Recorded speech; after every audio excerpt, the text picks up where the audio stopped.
les conférences de la ville de Fougères. Vous allez écouter la conférence intitulée « L'île aux femmes, une histoire du matrimoine breton » avec Anaëlla Basque, journaliste et animatrice radio, et Élise Calvez, directrice de l'ADEC Maison du Théâtre Amateur et membre de l'association HF Plus Bretagne. Organisée dans le cadre du cycle de conférences Fougeray, Ville d'art et d'histoire et matrimoine, cette conférence s'est déroulée le 26 mai 2023. Bonne écoute. Et aujourd'hui, on a le plaisir d'accueillir Élise Calvez de HF Bretagne et Anaëlla Basque, donc journaliste, désormais journaliste à Caen. Oui, c'est ça. Pour une conférence, enfin plutôt une table ronde, autour d'un projet qu'elles ont mené conjointement avec d'autres femmes, qui s'appelle L'île aux femmes. Et c'est un projet donc, de podcast, un podcast en 10 épisodes, qui a pour objectif de rendre visible, de revaloriser ou même de valoriser certaines fois certaines figures féminines, ou en tout cas le matrimoine. Et là, ça sera plus à vous d'expliquer ce qu'est le matrimoine au cours de cette heure. On commence par un extrait. Oui, ouais. Très bien. Est à peu près celui-là. Il a fallu attendre les jeunes femmes de 60, 70, 80 pour voir que la femme ne se résume pas à sa fonction maternelle et conjugale. C'est rétrécir finalement son destin que de le ramener toujours à ce monde domestique. Dans un chapitre de ce livre, qui est la maternité sociale, vous écrivez que malgré les recommandations du clergé et des notables, certaines femmes bretonnes ont tenté d'échapper à l'univers domestique où s'inscrivait leur destin. L'histoire n'a pas toujours retenu les noms de ces audacieuses qui ont quitté la maison pour embrasser de grands espaces. Elles sont pourtant nombreuses. Est-ce que vous pouvez nous parler de certaines de ces femmes qui ont osé ? Ah oui. Alors d'abord, il y a les religieuses. Elles ont refusé le mariage, elles ont senti qu'elles avaient une vocation supérieure, mais elles devenaient un peu les mères sociales des enfants des autres. Elles devenaient institutrices, elles devenaient infirmières, donc elles s'échappent tout en restant proches d'un rôle maternel. Il y en a d'autres, bien sûr. Voilà. On finit sur il y en a d'autres, bien sûr, parce que c'est un peu tout ce qu'on a montré ensuite dans les épisodes. Dans Fougères. Oui. Par exemple. Est-ce que vous pouvez nous dire pourquoi vous avez choisi cet extrait ? J'ai choisi cet extrait, en fait, je trouve qu'il résume plutôt bien l'esprit de la série dans lequel on a voulu montrer, déconstruire un peu le côté très social des femmes dans notre société. Et montrer que leur rôle ne se résumait pas au care, donc aux soins, à l'attention, mais en fait, il y avait plein de femmes qui avaient fait de grandes choses dans l'histoire, mais qui avaient été invisibilisées, dont on ne connaît pas le récit, les noms. Et donc nous, en fait, on a fouillé à travers l'île aux femmes dans l'histoire pour montrer que des femmes qui avaient fait des choses exceptionnelles et remarquables, il y en avait plein. Et donc voilà, il y avait pas. Et Anne Guillou, donc la sociologue qu'on a entendue, dit donc il y avait des femmes religieuses qui sont sorties du système en choisissant d'autres voies, les institutrices qui sont sorties du foyer familial aussi, mais pas que, il y en avait d'autres. C'est ça. Peut-être revenir sur ce mot de matrimoine. Alors, ça a toujours l'air d'être un nouveau mot. Et vous redire que c'est un mot qui a toute une histoire. Il date du XIIe siècle. Et traditionnellement, dans l'histoire, les héritages étaient constitués du patrimoine, l'héritage des pères, et du matrimoine, l'héritage issu des mères. Et petit à petit, évidemment, le patrimoine est devenu global et le matrimoine a disparu. Aujourd'hui, on entend dans le langage courant souvent l'usage se rétrécit aux agences matrimoniales. Voilà, ce qui limite un peu. Mais en gros, la question du matrimoine, c'est comment on transmet rien de moins que la part des femmes dans l'histoire, dans notre histoire. Et en fait, on se rend compte à tous les étages qu'elle manque. Et si l'expression date du Moyen-Âge, dès le Moyen-Âge, dès Christine de Pisan dans ses ouvrages comme La Cité des Dames, il y a cette idée qu'il va falloir faire une anthologie des femmes importantes pour ne pas les oublier. Et à chaque fois, au fil des siècles, on trouve des figures ou des mouvements qui vont tâcher de retransmettre, de ressortir des oubliettes de l'histoire, cette place des femmes dans la société, et que régulièrement, c'est comme si l'ouvrage était effacé régulièrement et qu'il fallait recommencer, repartir, rechercher dans les archives. Donc voilà, donc cette question du matrimoine, elle est centrale, et moi, pour l'aborder très régulièrement, quand on me dit mais oui, mais c'est pareil, c'est inclus, tout est dans le patrimoine, pourquoi vous vous cassez la tête à mettre un autre mot, il y a la question quand même que tant qu'on n'exprime pas le mot, et le champ n'existe pas. Et petit test que je fais très rapidement pour chacune et chacun d'entre nous à la sortie de ses études, même de collège ou de lycée, ou voilà, là on les a arrêtés, toute génération confondue, ça bouge un peu, ça commence à bouger un peu dans l'enseignement, mais pour l'instant, toute génération confondue, quand je fais le test, on aurait collectivement été bien en mal, à la fin, grosso modo, de notre terminale, de citer 5 compositrices de musique, 5 femmes plasticiennes, 5 femmes de sciences, 5 femmes qui ont gouverné la France, 5 autrices de littérature. On a toutes et tous grandi dans ce schéma que l'histoire s'était écrite sans les femmes. Et donc, il s'agit juste, rien de moins que de réouvrir la deuxième partie de la bibliothèque qui nous manque. Voilà. Alors, partant de cet énorme chantier, nous, au sein de l'association donc, HF Bretagne, on travaille très globalement sur la place des femmes dans les arts et la culture, aujourd'hui, avec des outils très concrets pour mesurer ces inégalités. On compte. Parce que on sait que tout le domaine des arts et de la culture est le reflet des symboles, des valeurs d'une société. Encore aujourd'hui, si je vous donne quelques chiffres pour vous faire rêver, en 2000, voilà, là sur le dernier diagnostic de 2021, le nouveau va sortir à la rentrée 23, on a par exemple dans les écoles des beaux-arts 72% de femmes, 28% d'hommes, et une partie qui se déclare non-binaire. Or, dans les réseaux professionnels ensuite, quelques années plus tard, on observe dans les expositions 60% d'hommes exposés, 35% de femmes, 5% d'équipes mixtes.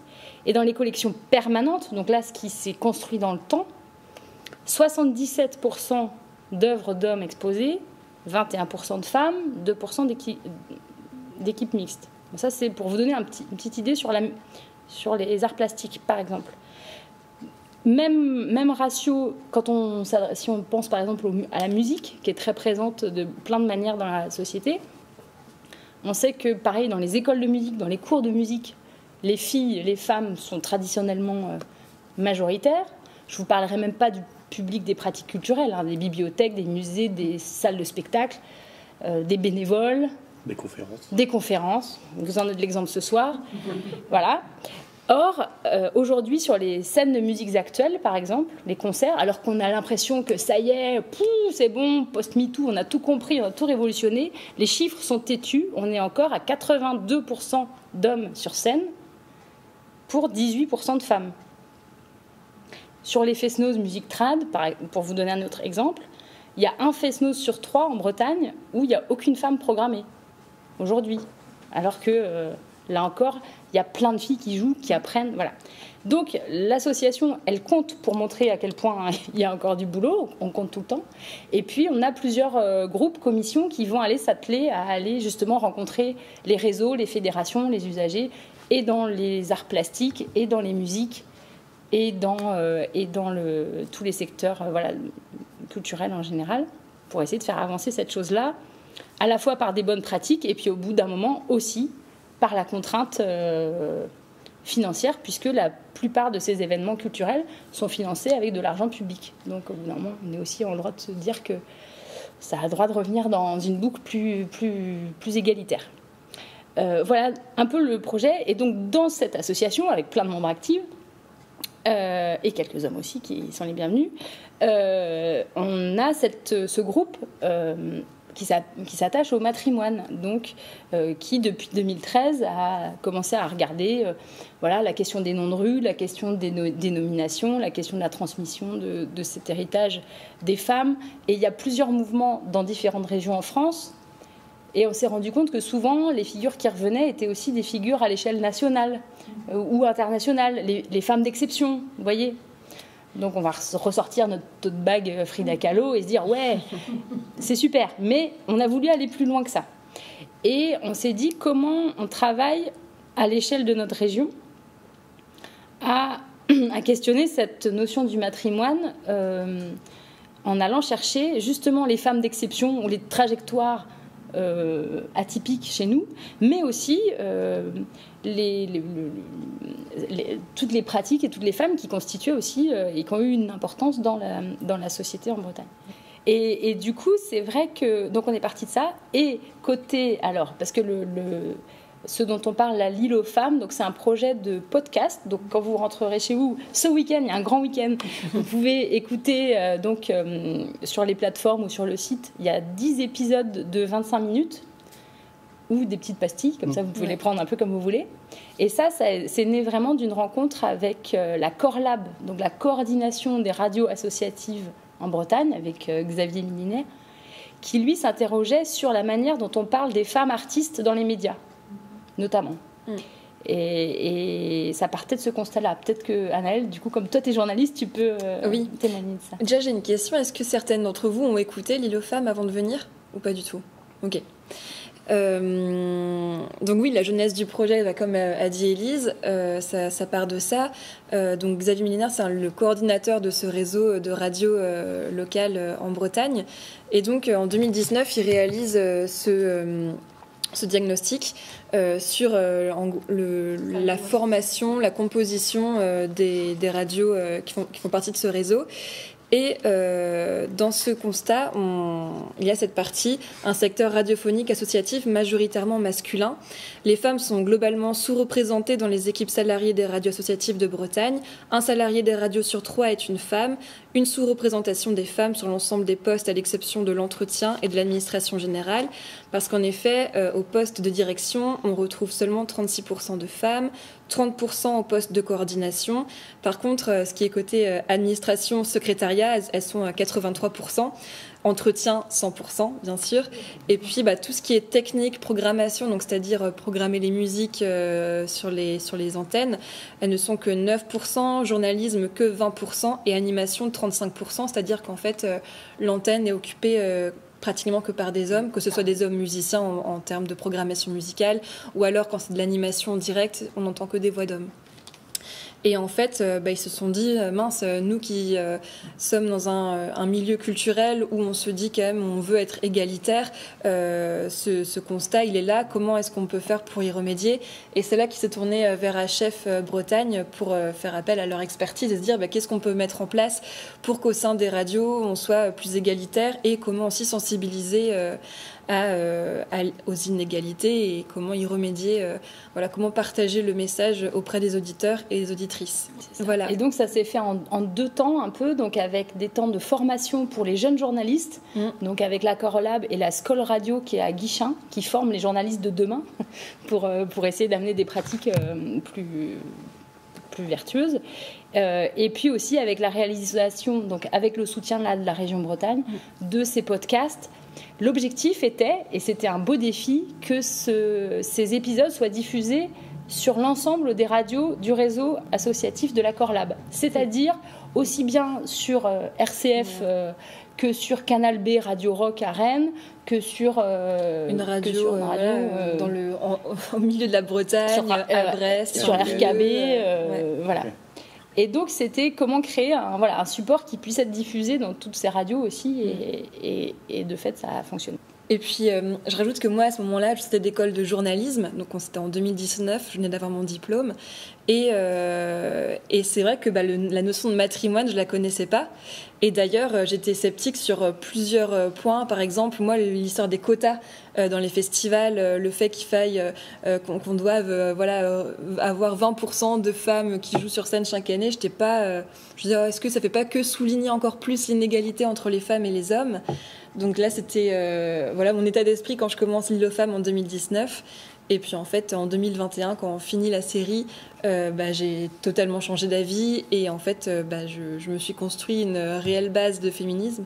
Et désormais, je sais répondre lorsqu'il y a des débats dans des groupes d'amis ou aussi bien dans des sphères plus professionnelles comme à la radio, parce que maintenant je bosse dans des radios locales. Et donc, toutes ces problématiques-là, elles sont évoquées quotidiennement pratiquement dans nos postes. Ce qui s'était passé. Voilà. Et donc, par exemple, je fais attention aux artistes qu'on programme sur notre antenne, à ce qui est presque autant de femmes que d'hommes, aux personnes qui interviennent aussi dans nos émissions, qui la parité. Et donc voilà. Ok. Organisé. Enfin, qui a travaillé pour mener ce projet? Comment vous êtes organisé? Parce que c'est un podcast en 10 épisodes et en fait vous circulez de département en département. Il y a beaucoup de personnes qui interviennent dans chacun des épisodes. Comment tout ça a pu se faire? Peut-être que je parle du début et puis je te laisse parler ensuite de la réalisation. En fait, du coup, dans l'association HF Bretagne, il y a donc ce petit groupe, Matrimoine, où on est 4 ou 5 mordues et curieuses, en fait, surtout, on n'est pas spécialistes, mais on a commencé à se retrouver très concrètement chez l'une d'entre nous et à se dire, alors si on veut essayer de faire un programme, une liste, à qui on pense d'emblée? Et donc, au début, on arrive avec chacune nos marottes, alors selon le secteur, la discipline artistique qu'on aime, alors certaines plus avec des idées de plasticiennes, d'autres de musiciennes. Il y a eu aussi un peu une bataille de clochers entre les finistériennes, les costarmoricaines, les brétiliennes, les morbihanaises, de se dire oui, mais non, mais chez nous, elle est vraiment Marguerite Flup sur le collectage en Finistère, elle est incontournable, on peut pas, voilà. Donc, on a commencé à se mettre d'accord comme ça et à recenser une liste de femmes qui nous semblaient intéressantes. Si vous avez le temps tout à l'heure, Guirec nous a fait la joie d'imprimer le modeste listing qu'on a, c'est un tableau Excel, mais qui est là-bas, avec toutes les femmes qu'on a identifiées comme pouvant valoir, ayant un intérêt matrimonial à l'échelle de la Bretagne. Alors on est sur une Bretagne ouverte évidemment, donc il y a les gens qui en font partie, qui y sont arrivés, qui en sont repartis, on n'est pas sur un pédigré sur 15 générations de Bretagne pure et dure, mais voilà, à l'échelle de ce territoire-là, qui est-ce qui peut être les personnalités qui peuvent nous nourrir? Et on est arrivé avec nos petits bras et notre curiosité à ce listing, je ne sais plus combien il y a, mais on est autour de 300 ou 400 noms. Uniquement breton. Là, qui ont un lien avec la Bretagne, oui, voilà, d'une manière ou d'une autre. C'était notre prisme. Il y a le 44 ou pas? Alors là, on n'avait pas dans notre groupe, on n'avait pas de représentante du 44. Je crois qu'on a fait quelques digressions sur le 44, mais on n'avait pas de représentante. Alors après, on fait toujours avec les forces vives aussi des gens qui sont là à ce moment-là. Mais voilà, il y a eu quelques incartades dans le 44. Et ensuite, on s'est dit, voilà, qu'est-ce qu'on fait de ce matériau-là? Donc, de ces listes. Donc on a fait des fiches un peu par personne. On a l'une d'entre nous qui est plutôt plasticienne, qui a même fait des portraits à la ligne claire quasiment de chacune des femmes qu'on a là, qui se retrouvent effectivement sur le site, qui se retrouvent aussi dans l'exposition qui était visible là aux ateliers. Voilà. Et ensuite est venu le moment de se dire, on a cette base, mais ce qu'on voulait éviter, c'était l'effet catalogue. C'est-à-dire de se dire, alors petit A, on parle de machine, petit B, voilà. Et donc là, c'est la partie où on a rencontré Anaëlle, où on a fait plusieurs réunions avec elle, très foisonnantes, mais la pauvre Anaëlle, on s'est dit, elle débarque chez les folles, qui arrivent avec 15 000 idées, et puis en plus, à chaque réunion, on en a rajouté une couche, parce qu'on avait retrouvé des livres, on avait retrouvé des films, Et puis on partait à la chaque fois, pêche. je partais avec 1 kilo de livres dans le sac. Voilà. Et après, peut-être que tu peux parler du travail qu'il y a eu plus particulièrement avec Justine, une des membres actives, qui s'est beaucoup impliquée du coup ensuite. Oui, voilà, parce que comme l'a dit Élise, l'idée c'était pas de faire un simple catalogue de femmes en disant tiens, il y a cette personne qui a vécu dans telle ville, qui a fait ceci. On voulait plus partir de expliquer le matrimoine et revenir donc jusqu'au présent en expliquant en fait pourquoi invisibiliser les femmes dans l'histoire, ça a un impact sur notre société aujourd'hui qui explique les inégalités femmes-hommes. Donc on a plus réfléchi de manière journalistique avec une narration, et c'est vrai que Justine fait partie du groupe Matrimoine et journaliste. Donc on a fait une découpe en 10 épisodes, et donc à chaque fois on a des thèmes comme le premier, on est parti expliquer tout simplement, on a expliqué la notion de matrimoine. Ensuite on s'est dit comment ça se fait que dans notre imaginaire collectif on ait des représentations très stéréotypées. Donc on allait un peu explorer ça, les représentations qu'on a toutes et tous. De l'imaginaire breton, on s'est dit qu'on ne pouvait pas passer à travers. Déjà pour le premier épisode, il fallait qu'on parle d'Anne de Bretagne, de Dahu, de la Bigoudaine, enfin des figures comme ça, des figures comme ça. Et on s'est dit, on en parle au premier épisode, c'est bien. Et puis ensuite on poursuit. Et quand on a poursuivi, on s'est penché sur des profils de femmes comme les femmes artistes. En quoi est-ce que c'est compliqué d'être artiste, de vivre de son art quand on est une femme. Donc là, on a exploré un peu les figures de Yvonne Jean Haffen, de Clotilde Vautier qui a vécu à Rennes, de Jeannine Guillou, de Marguerite Sérusier. Et à chaque fois, moi, je suis partie à la rencontre de femmes ou d'hommes qui savaient en parler. Et juste pour faire le lien avec ce que vous disiez tout à l'heure sur l'effacement des femmes au profit de leur mari. Chez les artistes, comme chez Marie Curie, mais chez les artistes, c'est vraiment flagrant. C'est-à-dire que quand il y a 2 artistes dans le couple, souvent c'est la femme qui s'efface ou soit qui poursuit une carrière mais qui est moins valorisée. Dans cet épisode-là, donc le 3, on a quand même plusieurs exemples. Jeannine Guillou, par exemple. Jeannine Guillou, qui a été la compagne de Nicolas de Staël. Donc tout le monde connaît Nicolas de Staël, et Jeannine Guillou, inconnue au bataillon. Ça, c'est vrai. Voilà. Alors qu'elle est de Concarneau. Et que Concarneau s'honorerait d'avoir une plaque Jeannine Guillou dans ses rues. Et Marguerite Sérusier aussi, par exemple. Tout le monde connaît Paul Sérusier, mais alors Marguerite... Et on pourra vous faire écouter un extrait, si vous voulez, où j'ai rencontré une experte qui était censée me parler de Marguerite Sérusier, et qui au final ne m'a parlé que de Paul Sérusier. Donc même sur un podcast sur le matrimoine, pourtant on lui avait bien expliqué le principe du podcast, on parlait de matrimoine, etc. Non. On peut écouter l'extrait si vous voulez. Oui, je peux essayer de le... Ah voilà. Oui. Donc là c'est le sujet sur Marguerite Sérusier. Et ma rencontre avec l'experte. Je suis persuadée que ce paravent de Daniel Abadi, Tesla, Antoine Duval, Jean Vier. Je peux pas être très précise sur mon téléphone, pardon. Moi, je pense que mais c'est la femme. Voilà. C'est un hasard. La preuve, j'ai essayé de parler avec une historienne de l'art, du parcours et de l'œuvre de la styliste peintre Marguerite Sérusier, mais Paul Sérusier revenait inévitablement dans la conversation. Alors que Sérusier, c'est le théoricien. Ce qui fait sortir Paul Sérusier de l'ombre, on l'a mis Paul devant parce que Paul l'a surtout beaucoup soutenu. Je suis persuadée que ce paravent a été en grande partie débuté par Sérusier. Paul Sérusier est aussi presque un dogmatique. Surtout, elle a cherché à rendre hommage à l'œuvre de son mari. Paul Sérusier, Paul Sérusier, Paul Sérusier, Paul Sérusier, Paul Sérusier. Il y a l'itinéraire Sérusier, il y a la statue de Sérusier, il y a la rue Sérusier. Enfin voilà, l'art de se faire éclipser par son mari, quoi. Voilà, donc on a fait un petit montage marrant pour accentuer le comique de la situation, parce que c'est quand même gros.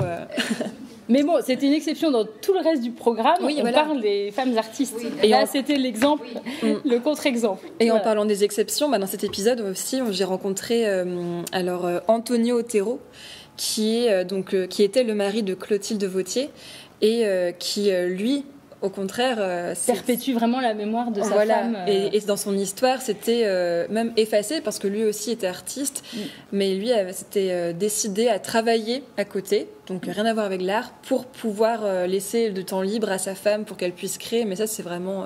c'était quelqu'un de bien. Oui, voilà. C'était quelqu'un de très touchant. Ça fait partie des très belles rencontres de cette série. Et donc on a continué à raconter l'histoire en parlant des femmes de transmission aussi dans le 4e épisode. Là, ça concerne toutes les femmes, notamment quand on pense à la culture bretonne. On parle toujours des grands collecteurs, Luzel, Villemarqué, Anatole Lebras, qui ont... Voilà. Et en fait, quand on creuse, et quand on écoute notamment aussi, y compris les chanteurs, pas que les chanteuses, mais les chanteurs aujourd'hui de la matière de Bretagne, eux nous parlent aussi de toutes ces collectrices, de toute la transmission familiale des grands-mères, grandes-tantes qui ont traversé, qui ont su transmettre des contes, des chants, etc. Et on a retrouvé auprès de l'association d'Astume, qui fait vraiment un gros travail aussi de référencement, de collecte, une histoire incroyable sur une génération, une famille, où sur 7 générations, entre femmes, grand-mères, mères, tantes, etc. Il y a une transmission comme ça sur 7 générations d'un nombre incalculable de chants, de contes, etc. Donc voilà. Et ça nous tenait à cœur aussi de se dire que la mémoire culturelle, y compris à l'échelle de la Bretagne, elle a aussi... Il ne s'agit pas de dire qu'il n'y avait que les femmes à le faire, mais qu'en tout cas, qu'il y avait aussi des femmes qui y contribuaient très largement, souvent de manière informelle, et souvent quand elles contribuaient à des recueils sans signer leurs apports. Et en fait, c'était pas vraiment considéré. C'était souvent prise pour des personnes un peu bêtes. C'est parce que souvent on dit mais c'est pas volontaire en fait. Sa transmission n'est pas volontaire. Elle raconte juste quelque chose comme ça. C'est ce qui est dit dans l'épisode. Alors qu'en vrai, on a découvert des femmes remarquables encore une fois. On retrouve un peu cette figure presque du primitif, comme dans l'art de l'art naïf de faire de l'art sans le savoir. Il y a un peu ça quand les femmes collectent des trucs et les transmettent, c'est presque malgré elles, quoi. C'est assez intéressant comme parallèle. Dans l'épisode, il y a par exemple la mère de la Villemarqué. Enfin, je ne sais pas si vous pouvez un petit peu en parler, puisqu'on n'a pas forcément connaissance de la place qu'elle a eue dans le... Mais en fait, elle-même y a contribué, c'est-à-dire que du coup, elle s'appelait elle-même, parce qu'elle avait un nom à rallonge, Marie-Ursule de Fédot de Vosgien, dite comtesse de la Villemarqué, qui était donc la mère de Théodore Hersart, et en fait qui était déjà elle-même collectrice de chants. Et qui a aidé son fils et qui lui a donné aussi beaucoup des travaux qu'elle avait faits, mais en disant elle-même mais je veux pas que tu cites mon nom, c'est-à-dire que c'est aussi cette habitude de s'effacer au profit de considérer que c'est de l'aide, mais on sait dans les recherches qu'elle a bien aidé le fiston qui est passé à la postérité, lui, pour le coup. Donc merci maman aussi. Et vous avez continué du coup, après cet épisode 4, à aborder d'autres thèmes. Oui, alors pour continuer, donc, dans l'épisode 5, on a parlé d'un vent de renouveau pour élargir un peu le thème et parler de toutes ces femmes qui ont apporté un souffle nouveau en Bretagne à travers différentes matières artistiques.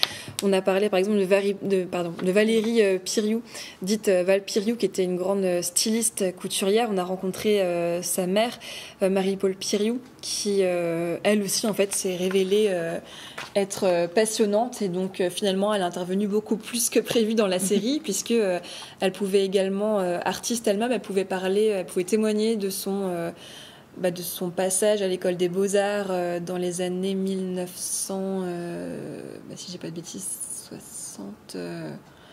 Ça remonte à loin, et en fait c'était très rare à l'époque que les femmes osent s'aventurer dans les écoles des Beaux-Arts. C'était un espace très, très masculin. Et on a parlé par exemple aussi de Jeanne Malivelle, avant-gardiste, et à l'initiative de la création du groupe Seisbreur. On a parlé de Christine Noguès, donc qui est une harpiste, compositrice. Je ne sais pas si vous connaissez son nom. Est-ce que vous connaissez Christine Noguès ? Non. Est-ce que vous connaissez Alan Stivell ? Oui. Voilà. Est-ce que vous connaissez... C'est pas sa femme, quand même. C'est pas sa femme. Non, c'est pas sa femme, mais en fait, elle a été dans la même, période du renouveau breton avec le collectif Névénoé et toute cette vague de musiciens. Dont on a eu tendance à bien retenir les noms mais encore, c'est toujours la même chose, c'est pas volontaire. Il se trouve que dans nos mémoires, on va connaître les noms de quasiment tous les autres membres de Névénoé et pas le sien.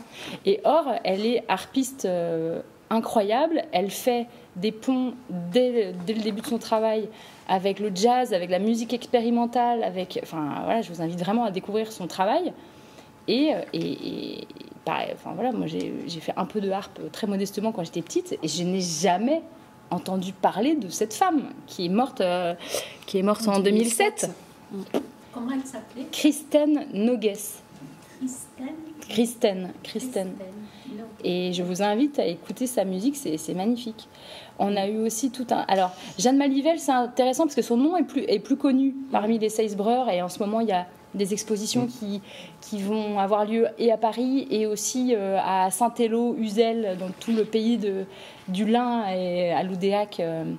Mais ce que j'ai redécouvert dans son travail, elle est aussi dans c'est toute la partie, son travail sur le textile, parce qu'il y a le côté évidemment plastique et puis les meubles, mais le côté textile est passionnant parce qu'elle n'a pas eu le temps de le réaliser, mais ce projet social pour le coup, de relancer la filière du lin en Bretagne autour de Loudéac, alors que c'était la période où il avait quand même déjà bien décliné.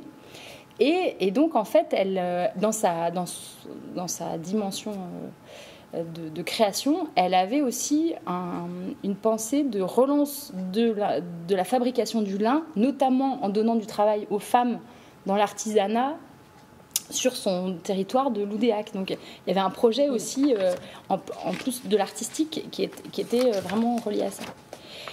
On parle aussi de Claire de Duras, une femme de lettres que vous ne connaissez peut-être pas, qui est aussi liée à la Bretagne, qui est née à Brest. Et elle, par exemple, elle écrit en 1823 un roman qui s'appelle Ourika, et qui est un des premiers romans qui parle du racisme ouvert, avec une modernité étonnante.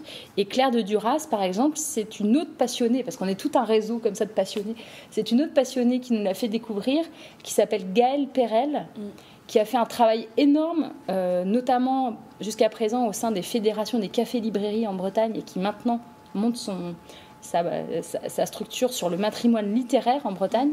Mais il y a aussi, elle a publié un livre aux éditions Guater, qui est passionnant, avec aussi toutes les femmes de lettres, écrivaines, autrices, qui sont liées à la Bretagne. Donc elle a assuré la partie francophone, mais il y a aussi d'autres auteurs qui sur ce livre, sur les textes en langue bretonne, en gallo. Donc ce livre est passionnant, et c'est pareil, c'est un autre aspect de ces femmes qui ont eu des prix, littéraires, des prix Goncourt au fil de l'histoire, et dont on n'a plus jamais entendu parler. Donc voilà, c'est toutes ces figures-là qu'on tente de réhabiliter. Et puis Jeanne Laurent aussi, que toi tu connaissais bien, parce que tu es... Oui. Alors pareil, petit test. Qui connaît Jean Vilar? Le nom. Oui. Voilà. Qui connaît Jeanne Laurent? Voilà. Qui connaît André Malraux? Oui. D'accord. Et voilà. Bon, en gros, Jeanne Laurent, elle est... alors c'est Marion Denisot, qui est chercheuse à l'université de Rennes 2, qui a beaucoup travaillé sur elle. Elle est née à Castres en 1902, dans le Finistère, fille de paysans. Elle, alors méritocratie républicaine à fond, elle grimpe tous les échelons, elle devient haute fonctionnaire à Paris, et elle devient pas ministre de la Culture, parce que ça n'existe pas à l'époque, mais elle devient assistante des affaires culturelles, en gros, ça s'appelait pas comme ça, mais assistante, mais il n'y a pas de poste de direction. Donc en fait, c'est elle qui est la directrice. Mais bon, on pouvait quand même pas mettre qu'elle était directrice. Donc, à ce moment-là, en tout cas. Donc, et en gros, elle conçoit la décentralisation théâtrale. C'est-à-dire le fait de dire, on va plus avoir des tournées parisiennes dans toutes les régions, mais on va installer des centres dramatiques nationaux dans toutes les régions. Pour le faire, on ne va pas non plus prendre des équipes parisiennes pour les installer dans les régions. On va travailler avec les gens qui, dans chaque région, sont dynamiques, sont dans un ancrage du lien. Voilà. Et c'est elle qui conçoit ça. C'est Jeanne Laurent qui pense la décentralisation théâtrale. Et on peut se dire, peut-être, sans faire de la psychologie de comptoir, que le fait qu'elle soit peut-être fille de paysans dans le Finistère, peut-être que ça la nourrit dans sa réflexion de dire il faut des structures à l'échelle des régions et il faut que les gens qui les fassent vivre soient des gens qui ont un lien avec le territoire où ils vivent. Bon, voilà. Voilà. Donc, elle est hyper importante et voilà. Et donc, elle construit, elle co-pense aussi le Festival d'Avignon avec Jean Vidard, et elle nourrit toute la décentralisation théâtrale qu'on attribuera quasiment que à Malraux. Jeanne Laurent avait largement pensé la chose. Voilà, c'est un exemple, mais donc une belle découverte aussi. Peut-être qu'on peut profiter de l'écran pour montrer des créations de Val Piriou, parce que qui ont par exemple été portées par Madonna, enfin des grandes stars. En fait, elle a vécu une époque du show system, vraiment du star system, pardon, à Londres, assez fou. Et en fait, elle vient de Quimper, cette femme. Et elle a pas mal de créations qui sont aux collections du musée départemental breton aussi. Il y a eu il y a quelques années toute une exposition aussi au musée de Bretagne. Voilà, on voit l'affiche là sur Val Piriou. Celle-ci. Ouais. Et donc en s'inspirant avec modernité, mais en s'inspirant aussi des coupes et des motifs des costumes traditionnels qu'elle revisite. Parce qu'elle avait une nounou bigoudaine et ça l'a beaucoup marqué. Peut-être au fur et à mesure de vos enregistrements, vous avez du coup contacté des dizaines de personnes. Quelles ont été les difficultés, hormis par exemple l'invisibilisation par Paul Sérusier de son épouse. On était dans un contexte un peu particulier aussi. Comment est-ce que vous avez organisé tout cela alors là, c'était du travail de recherche, donc de journaliste. On a un peu fouillé le net à la recherche de numéros, de contacts, d'adresses mail pour contacter les personnes référentes qui s'y connaissaient le mieux, qui pouvaient parler le mieux. Donc ça a été de la fouille. Et puis on est un petit peu en 2020 quand même, faut se le dire, quand on fait ce projet. Mais donc là, il y a eu quelque chose d'inattendu qui est arrivé, c'est le Covid. Donc, si vous écoutez L'île aux femmes, vous allez vous rendre compte qu'au départ, on rencontrait tout le monde en physique. Donc, la voix est claire, limpide, le son est facile, voilà, est correct. Et puis, à partir du 5e, 6e épisode, je ne sais plus trop, on commence à avoir des sons d'enregistrement par téléphone, puisque, il y a des personnes qui voulaient quand même qu'on se rencontre en vrai. Parce que, donc il y a eu des rencontres dans des parcs, il y a eu des astuces, hein. Tu as déployé des trésors d'imagination. Totalement, donc c'était la plus grosse difficulté, je pense, ça a été un moment de devoir faire les rencontres et les interviews par téléphone. Et ce qui est un peu moins marrant, parce que par exemple, Marie-Paul Piriou, lorsque je l'ai rencontrée, elle avait plein de choses à me montrer, puisque donc, c'est la maman de Val Piriou. Je suis allée la rencontrer à Quimper, dans la maison où avait grandi Marie-Paul Piriou. Donc elle m'a montré plein de books, de dessins de sa fille. C'était magique comme rencontre. Et d'ailleurs, on s'est revus pour les épisodes d'après. Et on passait des après-midi. Donc c'est une personne un peu âgée, elle avait 74 ans, je crois, voire plus quand je l'ai rencontrée. Et c'est devenu des rencontres très sympathiques où elle m'interrogeait. Sa fille était morte. Oui, sa fille est décédée jeune. Ouais. En 95. Ouais. Elle est décédée du sida. Ouais. En pleine carrière fulgurante. Mais et il y avait ça comme contrainte, et quand même ce qu'on dit, parce que là maintenant ce qu'il en reste c'est les podcasts, mais il y avait quand même une temporalité et un rythme à tenir, puisque c'était dans le cadre de Toi une mission pour la Corlab qui était dans le temps, et en plus il fallait qu'on fournisse des épisodes aux radios à certaines dates, donc on n'a pas créé, la création s'est fait épisode par épisode, donc il avait fallu faire la charpente, on va dire, globale du projet, mais ensuite créer chaque épisode. Oui, parce que quand on s'est rencontrés pour la première fois, c'était octobre 2019, et le premier épisode, il a été prêt, je crois, en fin janvier 2020. Et ensuite, il a fallu tenir le rythme de 10 épisodes. Et puis après, c'est vrai que ça s'est terminé un peu dans le speed. Mais on a tenu la mission et voilà.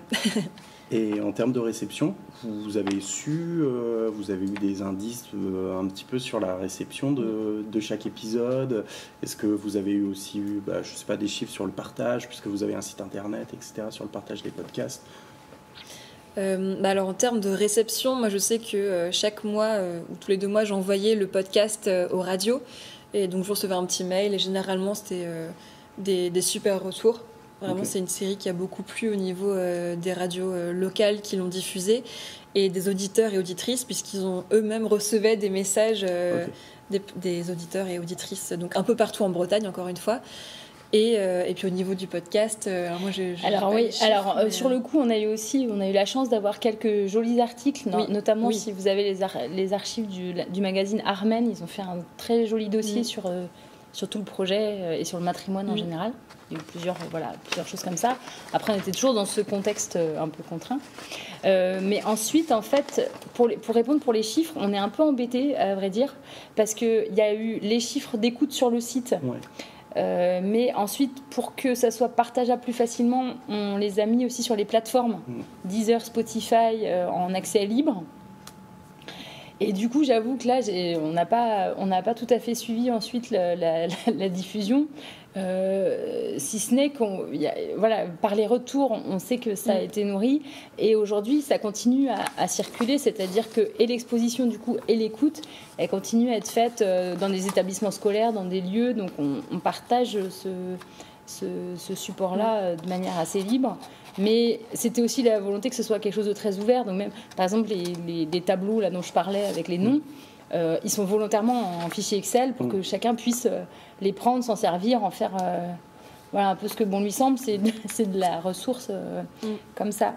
Mais non, donc j'ai pas de stats très précises à vrai dire. Il y a une question. Est-ce que ça a été diffusé à l'échelle nationale? Est-ce qu'on a des retours d'université par exemple? Alors justement j'allais prendre un exemple à l'échelle nationale ça a fait son petit chemin mais plus discrètement en fait moi j'aime bien ce terme là c'est l'effet boule de neige donc en 2019 en fait jusqu'à 2021 j'étais en Bretagne, je travaillais en Bretagne et là depuis janvier 2023 je me suis trompée dans les années. Depuis jusqu'à 2022, je travaillais en Bretagne et donc depuis janvier 2023, je travaille à Caen, en Normandie. Et dans cette radio locale, mon collègue m'a dit que une de leurs séries qui s'appelle Ça m'est égal, donc une série sur les inégalités femmes-hommes, avait été fortement inspirée par l'écoute de cette série L'île aux femmes. Donc mine de rien, de région en région, ça a fait son chemin. Je sais que j'ai une amie qui est professeure dans le sud de la France qui a fait écouter cette série à ses élèves aussi. Et après, c'est des cheminements par domaine artistique. Par exemple, il y a une musicienne dont on parle, pareil, c'est un nom qui ne me disait rien avant, une femme qui s'appelle Rita Stroll, qui vient de Lorient, qui est née à Lorient. Et il se trouve que c'est une compositrice qui a écrit des pièces magnifiques pour le violoncelle. Et elle est reconnue. Et donc, chez les spécialistes de musique classique de violoncelle, ce nom-là est un peu une légende de Rita Stroll parce qu'on sait qu'elle a écrit des textes, des partitions magnifiques, mais pas rééditées, dures à retrouver et tout ça. Et c'est vrai que la fabrication du podcast est arrivée à un moment et a encouragé une réhabilitation. Alors, c'est pas que notre fait, bien sûr, mais quand même, c'était au même moment une réhabilitation un peu nationale de Rita Stroll. Et donc là, il y a des témoignages dans le podcast, mais c'est une figure qui a été recitée ensuite, par exemple, par Aliette Delalleux, qui fait des chroniques sur France Musique, sur les musiciennes oubliées, les compositrices. Elle a été ressortie. Il y a des rééditions en cours de ces partitions. Il y a des musiciens, en l'occurrence un chanteur, qui retrouve les partitions et pour violoncelle et puis pour chant aussi, pour voix. Et donc, voilà, si on a un peu contribué encore une fois, à sortir des oubliettes, Rita Stroll, née à Lorient, alors là c'est pareil, quand je dis qu'on est En fait, quand on voit son parcours, elle est un peu née par accident à Lorient. En fait, ses parents passaient par là. Enfin, il se trouve que je ne sais pas s'ils étaient en tournée ou quoi, mais il se trouve qu'elle a accouché à Lorient, mais qu'ensuite elle n'a pas vécu.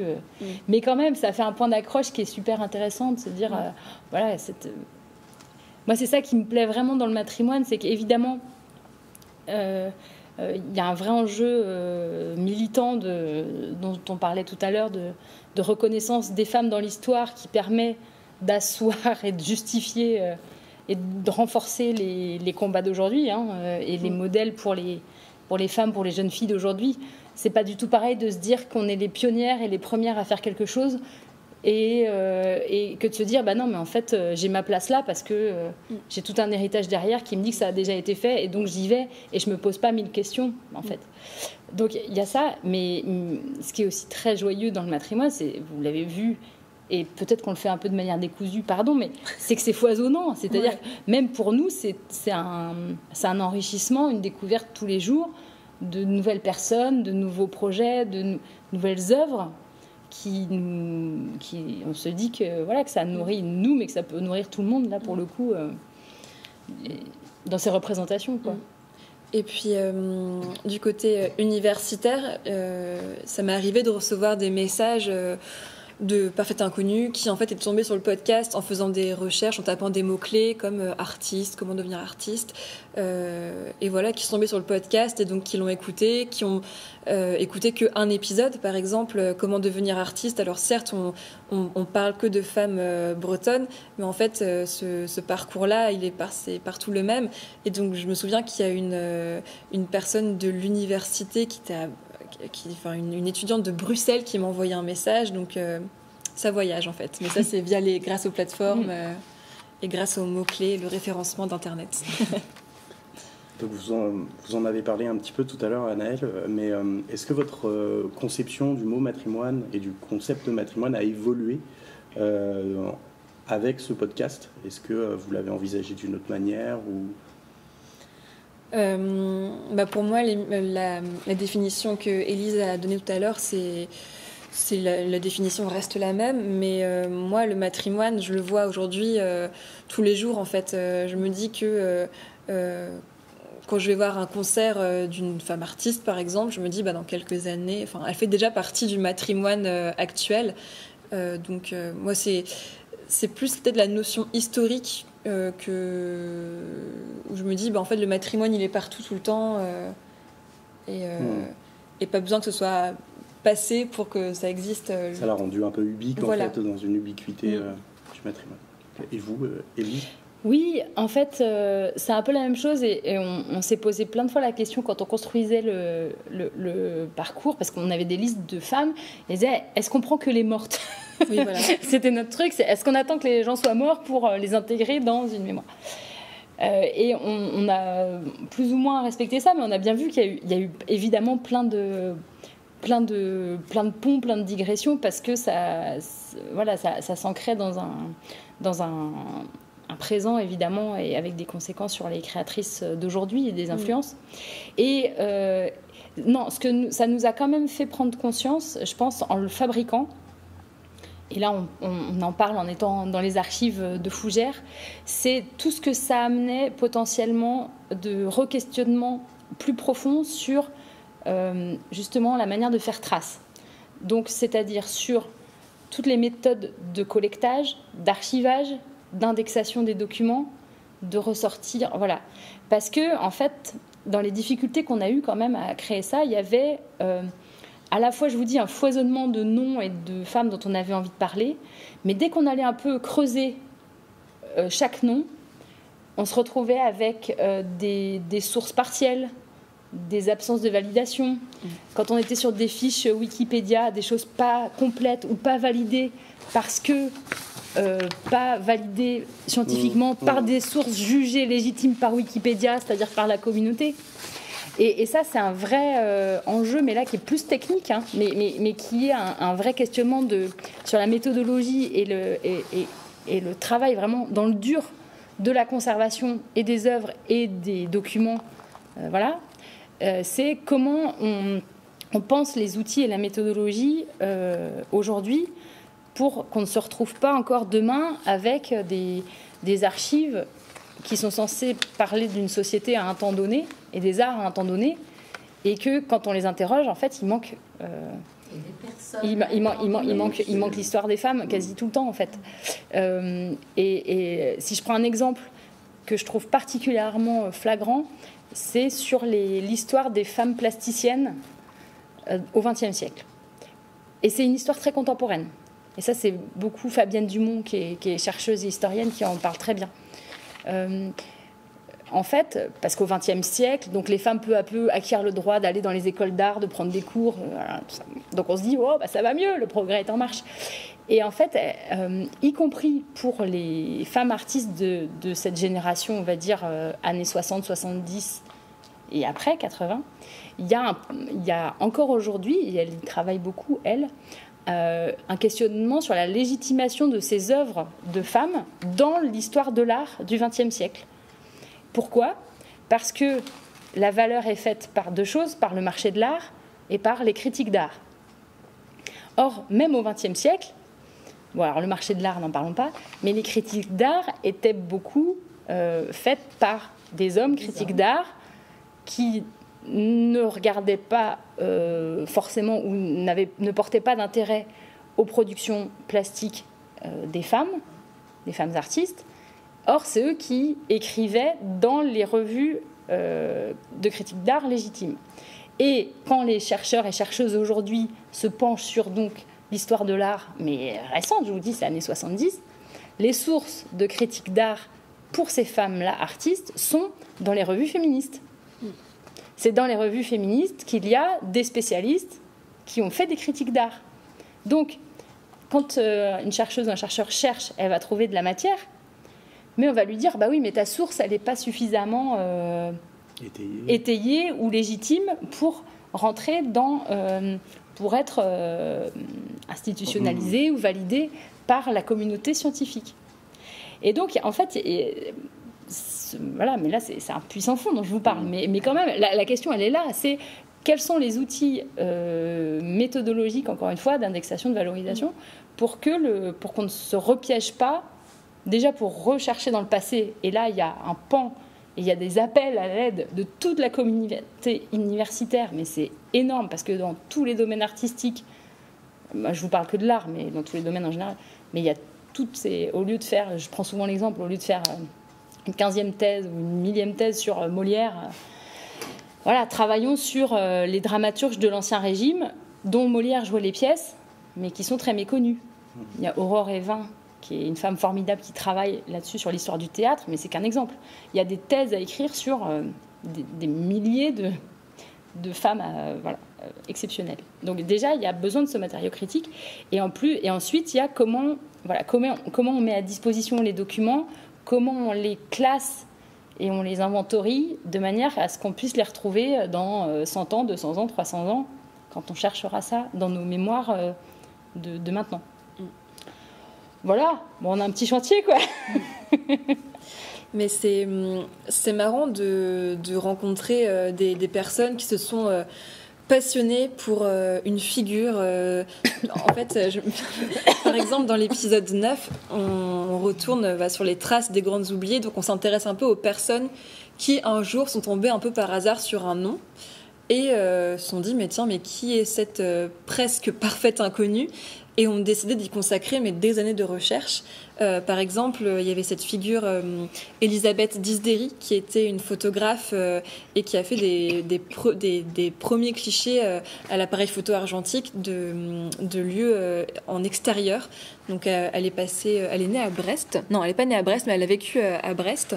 Et en faisant mes recherches, on est tombé sur un site qui existait, qui était mené par une Rennaise, et donc qui était prof, il me semble. Et en fait, je suis allée la rencontrer, et donc elle m'a expliqué, elle, comment elle était tombée sur ce nom et comment elle s'était passionnée pendant des années, parce qu'il n'y a pratiquement rien qui existe à son sujet sur Internet ou dans les bibliothèques, etc. Et donc elle a fouillé, Et elle a consacré des années de sa vie à sa recherche. Et donc c'est marrant, les gens passionnés et extrêmement curieuses qu'on rencontre. Sur les photographes, on a parlé aussi, alors plus près d'ici, de Madeleine de Signetti, dont vous avez sans doute entendu parler. Mais c'est pareil, c'est typique de la redécouverte d'un fond photographique. Et là aussi, c'est intéressant comment, on va dire, la redécouverte donne lieu à un événement culturel, c'est-à-dire une belle exposition qui tourne dans différents lieux, notamment au Champ Libre. Et ce qui est ensuite intéressant, c'est comment ça revient sur le territoire d'origine des photographies, et avec l'envie ensuite des gens, je crois qu'il y a des projets en tout cas de renommer une salle à son nom, ou des rues, enfin voilà, comment une mise en valeur événementielle ponctuelle en fait va renourrir un projet plus durable. Donc c'est des trajectoires qu'on a comme ça. Puis après on a un peu chacune nos chouchoutes, quoi. Oui. Voilà. Mais voilà. On pourra en parler des heures. Avant justement de laisser un petit peu la parole aux personnes qui sont dans la salle, on va finir par une question. Pourquoi ce nom de l'île aux femmes ? Tu t'en souviens Moi, je me souviens d'une fois, ça fait partie de nos premières rencontres où, lorsqu'on était en train de dresser un peu le squelette de cette série radio, est venu le moment, il faut lui donner un nom pour qu'elle existe. Et donc, il y a eu plein d'idées, bien sûr. Mais alors, l'île aux femmes, je me souviens que, je ne sais plus qui de vous deux avait entendu parler d'une île dans les Côtes d'Armor où les femmes ramassaient le goémon et chantaient.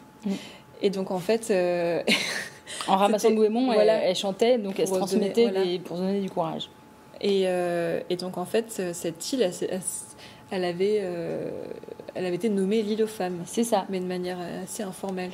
Ouais, c'est assez informel, mais c'était en gros un endroit où les femmes se retrouvaient, alors pour le travail, mais où du coup ça devenait aussi un endroit de transmission, potentiellement de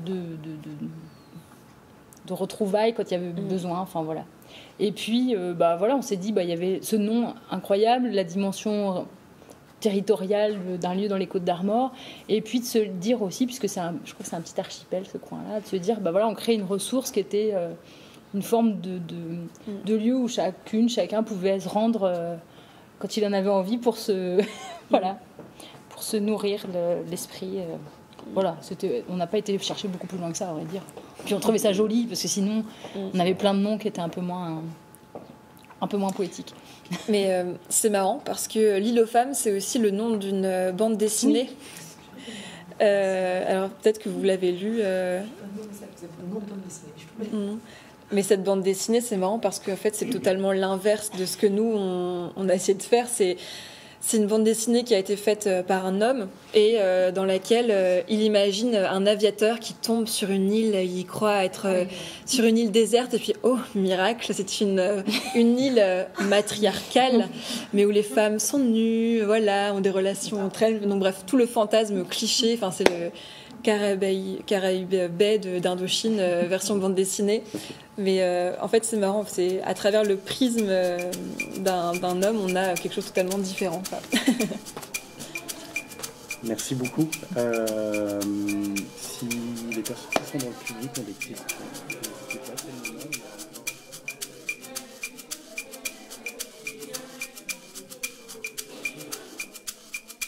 Une conférence, Ville de Fougères.